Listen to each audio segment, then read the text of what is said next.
Thank you very much for the opportunity to speak with you today. I want to start with an apology. My wife and I are in the midst of downsizing and moving at this very moment. So that's the reason I haven't been at the earlier talks, and it's why I'm going to have to leave after this talk.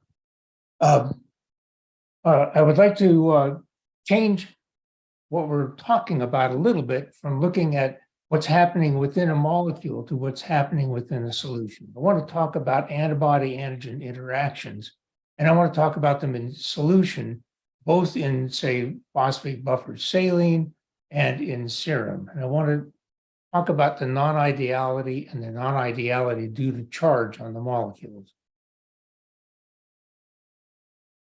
So I'm going to talk about crowding effects on interaction processes, protein-protein interactions.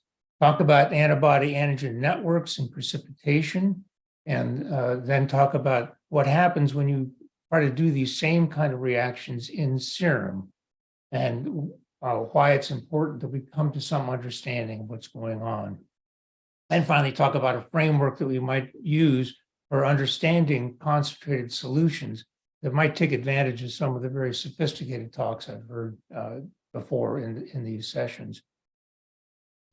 Over to the right here is shown a solution which is split into two layers. The top layer contains an antigen, bottom layer contains an antibody, and if you let these two diffuse together, you form this precipitate. That is, you form a very large network that essentially is a gel or a solid that over down at this region where you have an excess of antibody, the antibodies don't form the network. You instead end up with an antibody excess looking like this, where you have the antibodies holding on to an antigen. At the equivalence point is going to be where you have an equal number of binding sites. An IgG, for example, has 2, and you have a multivalent antigen that can be bound by 2 antibodies. Then you form these very large networks, get this precipitate. And if you go into a region of antigen excess, every antibody has all of its binding sites satisfied by binding an antigen. So this is an assay that's been used since the 19th century. It was first used to determine what kind of blood was at the scene of a murder crime, but it's widely used still. And finally, I want to talk about a little bit about predicting concentration dependence. So if we talk about the impact of crowding on protein-protein interactions, we can divide the interaction process into 2 steps. One is the approach. That occurs up to about 3 angstroms, and it's going to be governed by the colloidal properties. That is, the electrostatic interactions that occur between these, the through space interactions that occur between the 2 molecules as they approach one another. The second one is the desolvation. And this is going to have contributions both from the colloidal and the molecular properties. And there's this region in here where the water or the solvent is going to be removed. And it's been observed over many years, it's both experimentally and theoretically, that if you look at the volume of a dimer, that is, when we bring these 2 molecules together, the volume of the dimer is less than the volume of the sum of the 2 monomers. That is, the system volume decreases with this interaction. And the volume of the enmer is going to decrease. Again, it's going to be smaller and much smaller than n times the volume of the monomer. This has an impact on the association constant between these 2 molecules. That is, that the apparent association constant is going to be the association constant in dilute solution times the volume of the monomer to the nth power divided by the volume of the enmer. And this ratio can get quite large. So in general, oligomerization is favored by crowding. As we increase the crowding of this solution, you decrease the amount of accessible volume to these. You're going to drive the association. This term is going to be much greater than the dilute term. So you have this crowding situation, you're now going to drive that equilibrium. I want to talk again a little bit about the precipitation reaction that can occur with antibodies and antigens. The precipitation will occur if both the antibody and the antigen are multivalent.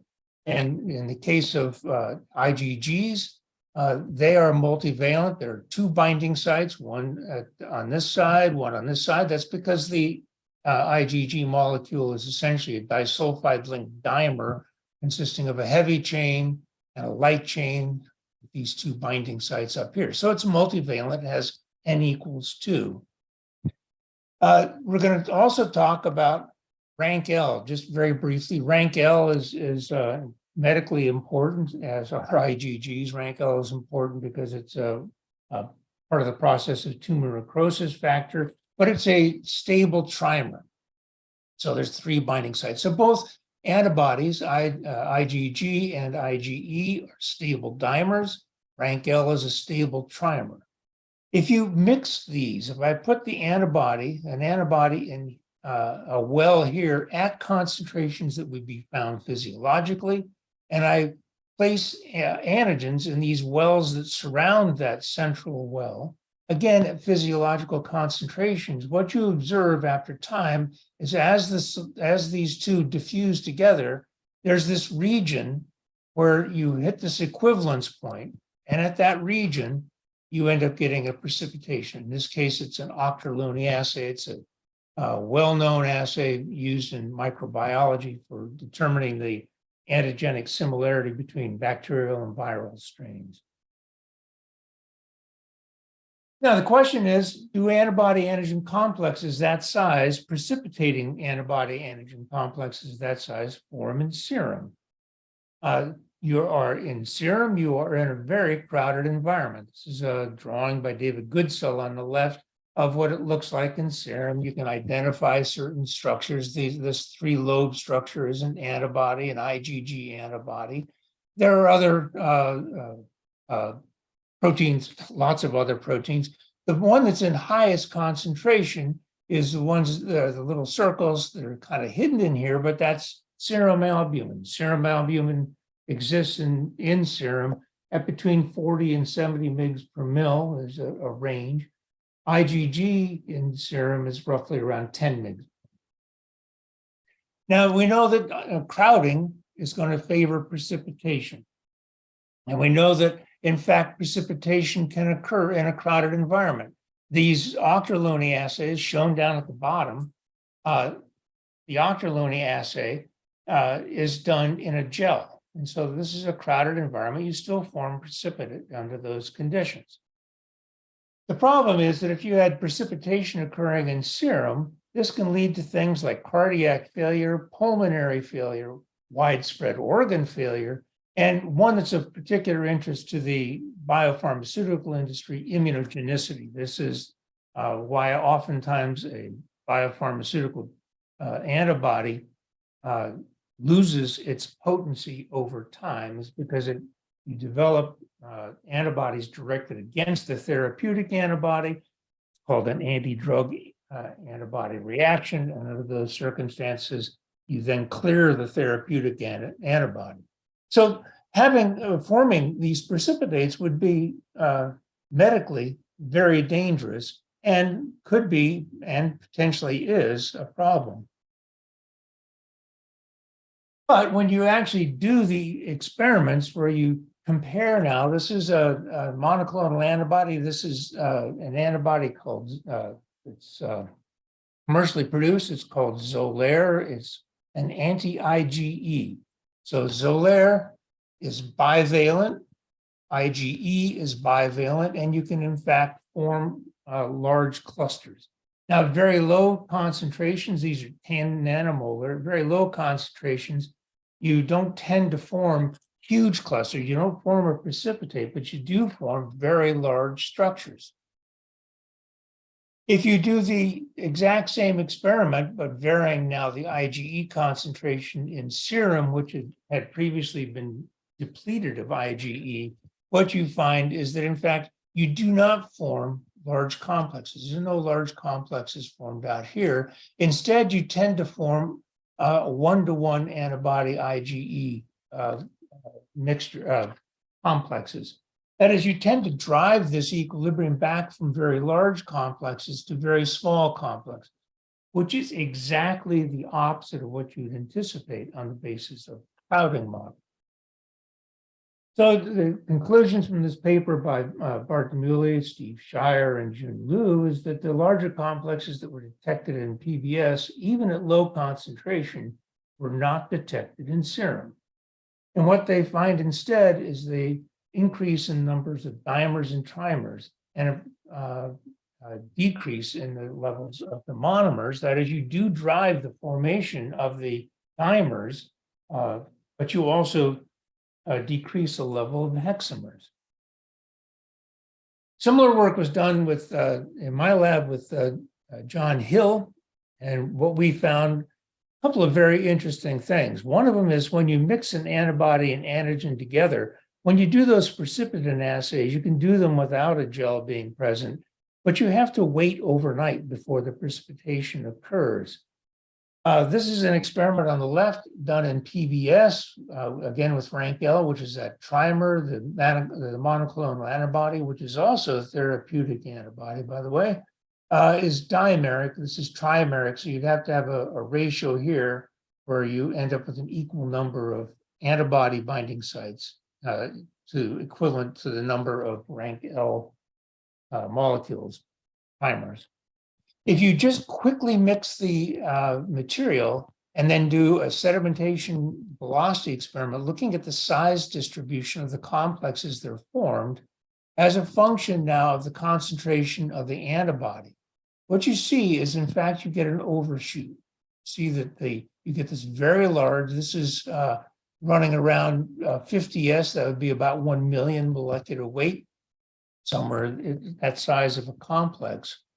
Whereas if you wait overnight and do the exact same experiment, but now you've let these samples sit overnight, instead of seeing this overshoot, you now see this very nice, what looks like sort of like a titration curve. The antibody complex size reaches about 42S. When you look at the distributions extend out to 200S. 200S would be in the billion molecular weight range. So these form very large complexes. If you do the exact same experiment, but rather doing it in PBS, you do it in serum, you observe the same sort of consequences that were observed by Demuley and Steve Shire and Jun Liu. That is, you don't form large complexes. Instead, you form much smaller complexes that would correspond now to one antibody binding to rank L and so forth. Again, both of these observations are in opposition to what crowding models suggest would occur. So the question becomes, how can we analyze this? So large antibody antigen complexes form in serum, in PBS. They don't form in serum. The formation of these complexes is slow. And it turns out, if you go back and you look at the old guys, immunologists, they in fact knew this. You have to do, they call the process annealing. You would find an annealing of these. And what we're seeing is that the size distribution overshoots as if you had a nucleation propagation process and then settles back down into a final distribution of sizes. The biggest point that I want to make here is these results are entirely contrary to what the crowding model expects. If you when you do crowding experiments, and they're done quite frequently, they use uncharged crowders such as polyethylene glycol or dextran, cyclodextrin, and so forth. And under those circumstances, the model holds. That is, when you crowd with an uncharged crowder, you do see the driving of equilibrium towards a more assembled state, towards a lower overall system volume. But in serum, the crowder is in fact albumin. And albumin has a measured charge. This is a charge that was measured by one of my graduate students using 175 experiments, but it's a -17 plus or minus 1.2 under physiological salt conditions. Now, if you try to crowd albumin, it's quite unfavorable. The non-ideality of albumin can be calculated accurately with just knowing the Stokes radius of the molecule and the charge on the molecule. And you sum those two together, and physiological condition and under physiological conditions, the calculated value of the non-ideality is identical to the measured value. So if you try to form a large complex, a network of antibody antigens in serum, they're going to crowd the albumin. They're also going to have charge-charge interactions, but we need to know what the charge is on the antibody. We know the charge on albumin. What's the charge on antibody? Well, if we look at human poly-IgG, so you can purify IgG out of serum very quickly using a column called a protein A column. When you do that and then go back and use isoelectric focusing, what you find is that human IgG straight out of serum has isoelectric points that range from greater than 10 to less than 4. There's a very broad distribution. But if you now measure the charge on these, and keep in mind that isoelectric focusing is done in the presence of no salt. The only salt that's around are the beads that hold the pH constant. If you actually look at the charge on the antibodies in whole serum, as isolated from serum, you get a very narrow distribution of charge. This is the charge on the x-axis. This is essentially the distribution function of charge from normal serum. And you find that the charge is roughly -6, plus or minus about 2. So just looking at this as though it were a normal distribution. You've gone from a system that has a range of isoelectric points that is exceedingly wide to a very narrow actual distribution of charge. And the reason for this is that antibodies bind a significant quantity of anions, monovalent anions, up to, if you go to pH 3, where you do some of the processing of antibodies, you are binding about 100 chloride ions.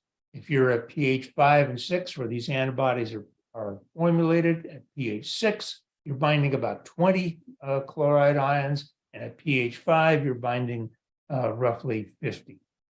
So that was part of my question about, do you consider ions as being potential ligands for proteins? Because in fact, they are.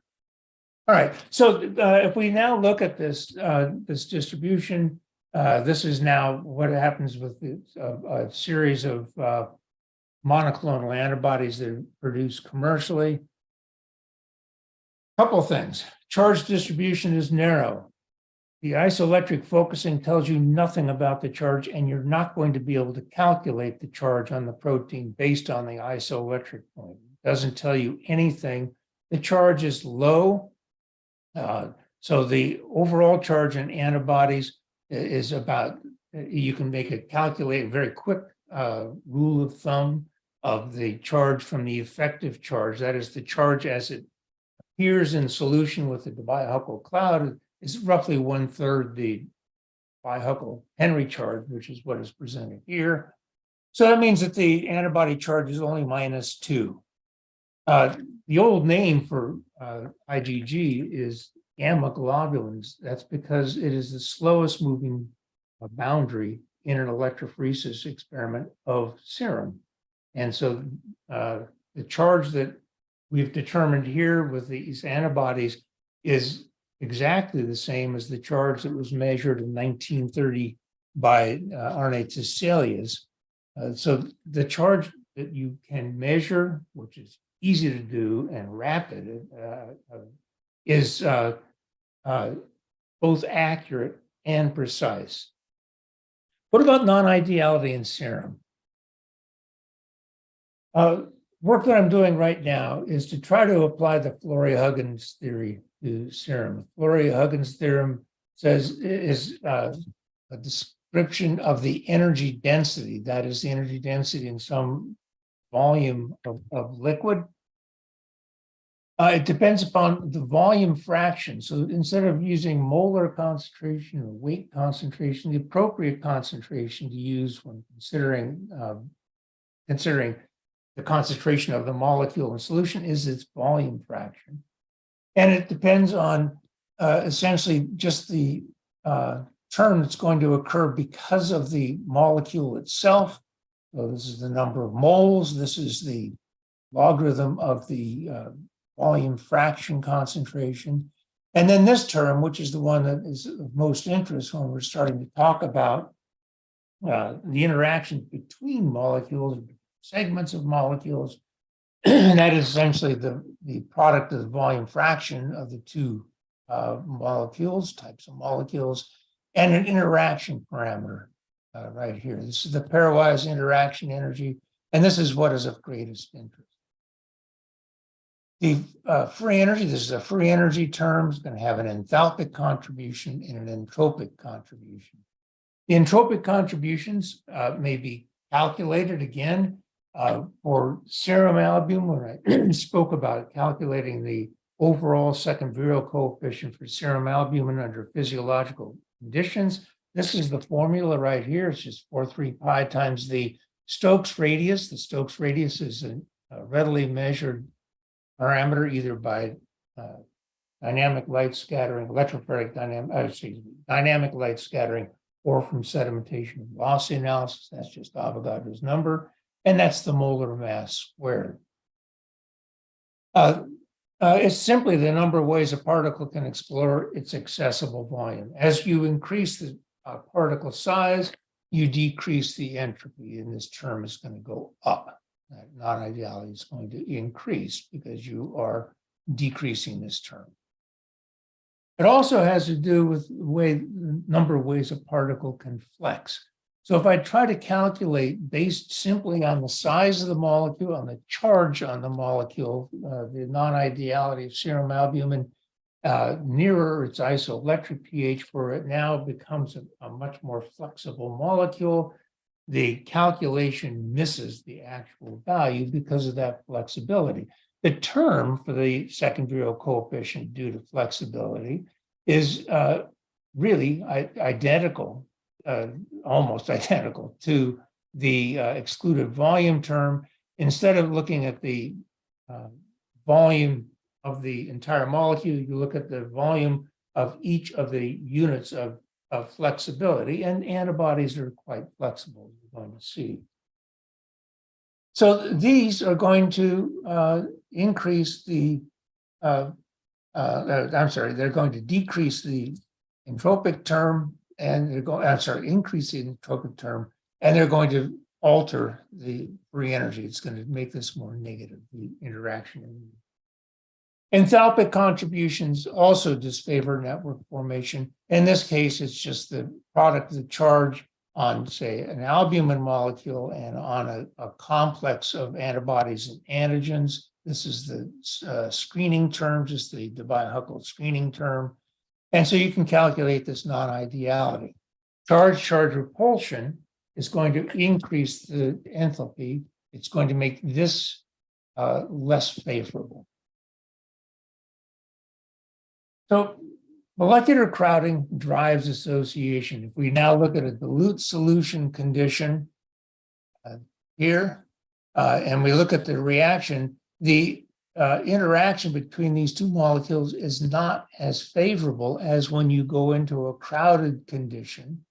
When you go into a crowded condition, because of that reduction in the system volume, you decrease the free energy of the complex. And you can, in fact, go from a system that leans towards two monomers in this case to a system now that's driven towards the formation of dimer. So that is the expectation for that first term. If we go back here for just a second, the expectation here is that if you now crowd these molecules, you're going to drive the formation, which is not what we're seeing in serum. The second part is the fact that IgG molecules are quite flexible. This is a series of electron micrographs showing different conformations of the IgG molecule as a function of, essentially to get a histogram of the number of different structures, conformations that are found. The bottom line is that, in fact, antibodies have this region right here connecting. This is called the FC region. This is where all the other binding events that IgG is going to undergo, FC receptors or C1q. But there's this neck that attaches on the antibody binding region, and that region is quite flexible. In fact, this region can bend all the way over and touch itself, essentially touch its toes over here. But there's no reason to expect that the vibrational modes of the antibody are going to be impacted by the fact that they're in a crowded environment. So is there some reason that flexibility is further reduced when it's in the presence of serum? No, the precipitates can form both in serum, I'm sorry, the precipitates will form in a non-crowding environment, just in solution, and in a crowded environment, in this case, a gel. So you're not changing the level of flexibility and going to a more crowded solution. Therefore, you can't make an argument that somehow the crowding is impacting this because of changing the vibrational mode. What it is, and I would love to have someone do the experiment, a number of experiments that could be done to test this, but the antibody antigen network forms has charge repulsion with the albumin between that surrounds it. All blood components are anionic. The walls of all blood vessels are anionic. That's one of the things that prevents the precipitation of proteins in the bloodstream or in capillaries. The albumin has a charge of -17, so it's highly anionic. And if you divide that by 3, it's still -5. It's still quite anionic. You get macroscopic complex formation, but you're going to now increase the energy density both by the crowding of the albumin surrounding that region, but also by the enthalpic charge penalty that's going to be paid for the formation of that complex. So with that, I'm going to stop and be happy to take some questions, but I hope I can stimulate some of you to try to start moving out from looking at what's happening within a particular molecule to start asking what's happening when we start putting these molecules in complex situations. Thank you. Thank you.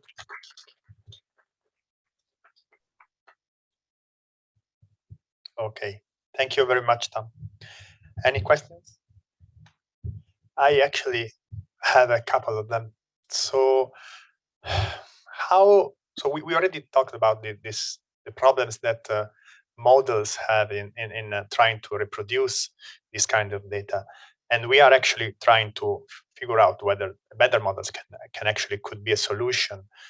Do you think that a model, because immunoglobulins are such large proteins for which many things too many degrees of freedom, so might be difficult to dissect, which could be the real factor. So we are looking for a much more simplified or reduced system able to show similar results in order to see whether we could apply a prototypical new model and see whether it works or not. So my question is, there are several works concerning the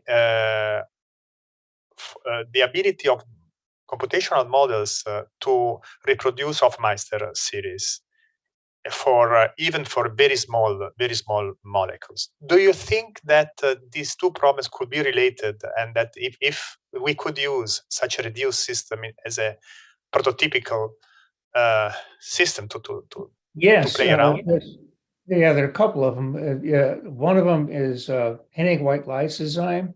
Yatin Gökhan showed that, in fact, at low salt relatively low salt concentrations, you reproduce the Hofmeister series, depending upon the anion type. So you could, in fact, do that. The argument there is that fluoride tends not to bind to proteins very strongly because it has such a strong hydration shell that the energy penalty for losing that hydration shell to bind to the protein is too high. Whereas you take an ion like bromine or iodine, which is very large, the charge density on the surface is quite low. It's easy for it to shed the water shell as it binds to the protein. So that would be one that would be quite doable, I would think. Another one that's bigger would be the FC fragment on antibodies. The FC fragment, there's good crystallographic structure on FC fragment. Actually, the C stands for crystallizable. The FC fragment is roughly 50,000 molecular. So that's quite a bit bigger. Henry lysosomes about 14,000. But there, the charge measurements have been made. What frustrates me in my retirement is charge measurement is so easy to do, and it could be a target for some of the modeling that is done. You can measure the charge with great accuracy, with great precision. It takes a few minutes. It's not like it's a difficult measurement to make. And when you have that measured charge, you can go back now, and the problem that a lot of the models have is they start by assuming only protons bind to the protein. They calculate a charge, and then they make an electrically neutral system by using that calculated charge. And as I tried to emphasize in my talk, you can't calculate the charge. We don't know how to do that yet. Now, if you instead went back and said, okay, I know what the charge is on this molecule. I'm going to have to bind a certain amount of both cations and anions bind, but anions tend to be the ones that bind more strongly than cations. I know what the charge on this molecule is. I'm going to set my initial conditions that include the binding of a certain amount of the counterion. Not all the binding doesn't have to be site binding. It could be, in fact, the polarizability. The reason the polarizability is of so much interest that you essentially form a layer around the protein that can bind, and where the anions essentially partition into that layer because of that. I think one of the problems is that it's kind of hard to get an estimate of how thick that layer is. And so to know when you are doing your measurement, how much charge is actually dragged together with the protein. That's why this could be one of the reasons of this difficulty. Yeah, the Debye-Huckel does, I mean, despite the fact that the way it was developed, the Debye-Huckel does a pretty good job of giving you an idea as to what the field looks like around the molecule. I mean, you guys can do calculations of the field way better than that at a much more microscopic level. One of the things that shows up, and it was interesting hearing Ray talk about this, is that when you look at the ion binding by proteins and then go back and measure the charge, it's been done a few times. When you do that, a lot of the ion binding by proteins essentially is a neutral process. That is, you bring in, say, a chloride ion, and you're going to bring in a proton at the same time. They're not going to necessarily bind at the same site. But the slope of the line for antibodies is roughly 0.75. That is, for every chloride you bring in roughly 3/4 of a counter. I'm sorry, for every proton you bring in roughly 3/4 of a chloride ion. I see. But I think if you worked on the initial conditions, that would be helpful. You have a target, you have an accurate target, and you could use that accurate target as your starting point for the rest of your simulations and see what the heck's going on. Okay, thank you. Any more? Yes.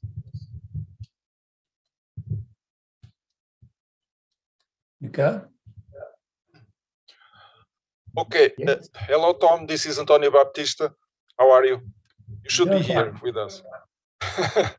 uh, so, Mike, it's not so much a question; it's more a comment on what you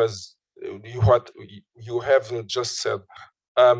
Yesterday, I presented some results that you already saw partially, I think, where I showed that. Well, one of my points was when we speak about protein charge, I think people like you, an experimentalist that do experiments where the entity that you are probing includes the ions. When you talk about the protein charge, you are talking about that the charge of that entity, right? And sometimes I think that we that do the simulations, we tend to think in terms of the charge of the protein just as the charge of the actual covalent molecule called protein. And I think that's part of the problem, because in some ways, at least what I have tried to show yesterday by the analysis of some of my simulations, one of the things that I showed is that if I have a sensible criterion to decide what is a territorially bound ion, I can nicely reproduce your measured value for beta-lactoglobulin. So, as you know, I mean, because you allow me to use your data in my article. So, part of the problem, I think, is that we are talking past each other in a sense. A lot of the effects are already being included. We, the people in the simulation business, are not paying attention to the ions, but sometimes they are there and they happen to be correctly being accounted for. We are just not paying attention to them. I think that's a big part of the problem, I would say. So this was more like a comment, as I said. Yeah, I think when you get into a solution where you're actually talking about a physiological solution, there you need to pay attention to. But I'm very sure. I'm really sorry I missed your talk, and I'm going to have to leave after this. We got boxes all over the place. We got movers. It will be put on YouTube as soon as I process it. So in the next future, it will be on YouTube. Yeah, and if you'd send me your slides, I'd appreciate that. Yeah, I can do that. Yes, of course. Great, thank you. Certainly. I appreciate that. Okay. And you're probably right. Okay. You're talking past one. There is a question from Junji. Thank you. I have a question about experiments.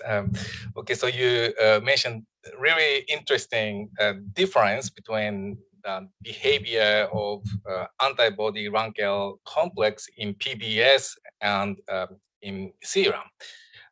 Serum contains not only HSA, IgG, but also many metabolites, right?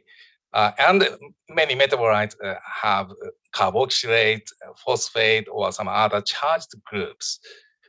Do you think such large number of metabolites can cause this kind of different behaviors rather than macromolecular effect by HSA or other IgG?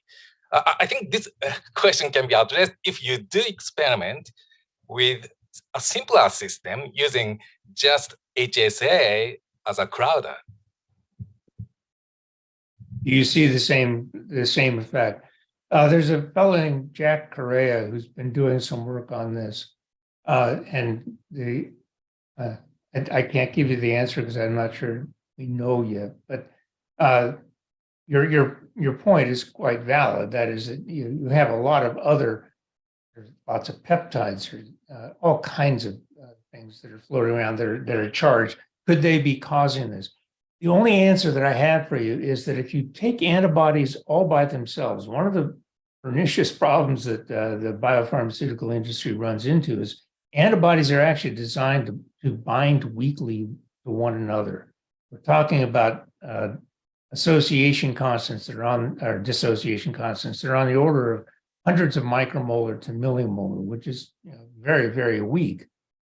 You can observe this again in PBS you now look and ask the same question. If I put this into serum, do I still see that antibody-antibody interaction? Is it the same strength? And the answer is it's about the same strength. It's actually a little bit, it seems to be a little bit stronger. So in that case, there's nothing in there that's messing with that particular interaction.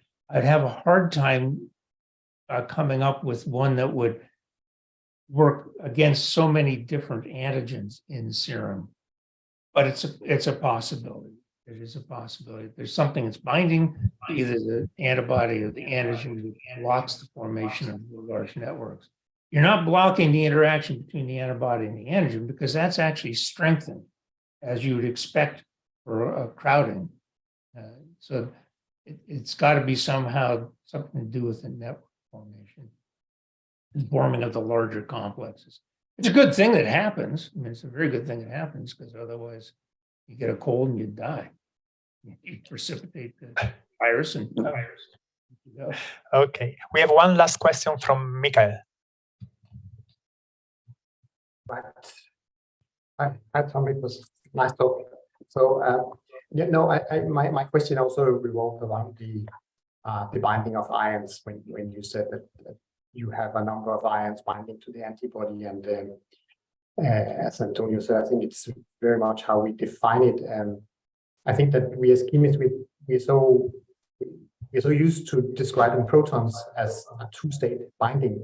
We never consider that there's actually a lot of things a lot of states in between. But for more diffuse ions like chloride, for example, that's more we have to handle in all the states.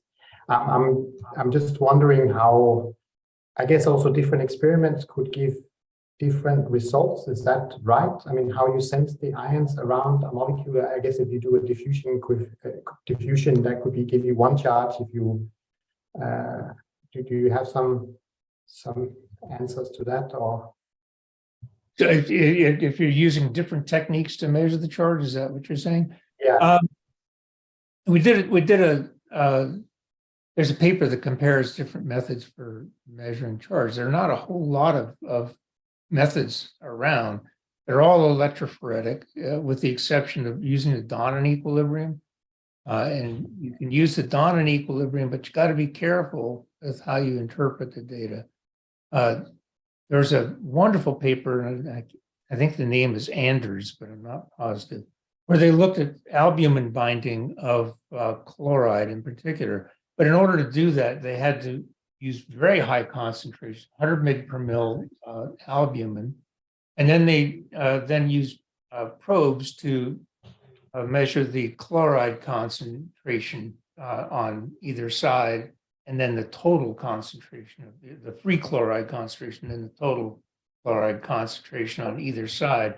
And there they were able to demonstrate that, in fact, albumin binds chloride under physiological conditions. Each albumin binds roughly 5 chlorides.